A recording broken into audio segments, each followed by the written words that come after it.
ဘယ်ကျေးဇူးတော်မင်္ဂလာပါဒီကနေ့မှာတော့မေခွန်းလေးတစ်ခုမေးချင်တာဖြစ်ပါတယ်ပေါင်းစင်ပါနော်တင်ရထားတော့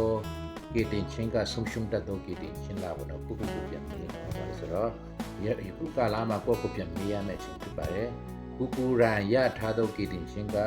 ဒီချာလာလို့ဆုံရှုံတတ်တော့ကေတင်ချင်းဖြစ်မှာပေါ့နော်အားရဆိုတော့စင်ချာဆုံရှုံတတ်တော့ကေတင်ချင်းဆိုတော့စီဖြစ်နေတယ်ပြန်လေပြီးတော့ကျွန်တော်အနေနဲ့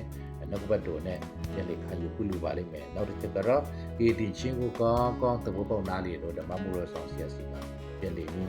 မြင်တက်တာကိုပြန်လေစားစုခုလူပါတယ်တင်ကူရိုက်ကန်နောက်ကဘတ်တို့ကိုဖတ်ခဲ့မယ်ဆိုတော့မှပဲဒါကကျွန်တော် follow up လုပ်ပေးတော့ဒီမှာနော်ကျွန်တော်အဲ့လိုမျိုးမရှိသေးဘူးဆိုပြဿနာဖြစ်လာစရာအကြောင်းရှိပါတယ်ဆိုတော့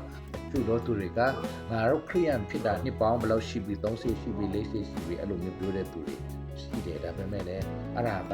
သင်ခရိယန်ဖြစ်ခြင်းနှစ်ပေါင်း350ဖြစ်ခြင်းကကိလေသာဟုတ်ချင်မှာဟုတ်တယ်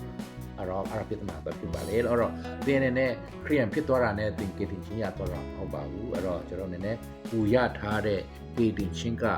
ဒီချာလာဆုံရှုံတတ်တော့ကိလေသာချင်းလာတော့မဆုံရှုံတတ်တော့ဘယ်တော့မှမရှုံတတ်တော့ဘုရားဘက်ကပြီးတော့ကိလေသာချင်းလာတော့ကုဖက်ကကုလမ်းပြီးယူထားတော့ကိလေသာချင်းများလာပါတော့ဒါလေးကိုမိမိအသက်တာဒီမှာပြန်လေဆန်းစစ်ဖို့လိုတယ်မိမိဖက်ကနဲ့ရယူထားတော့အရာဆိုတော့ဒါပြဿနာတော့ဖြစ်ပြီ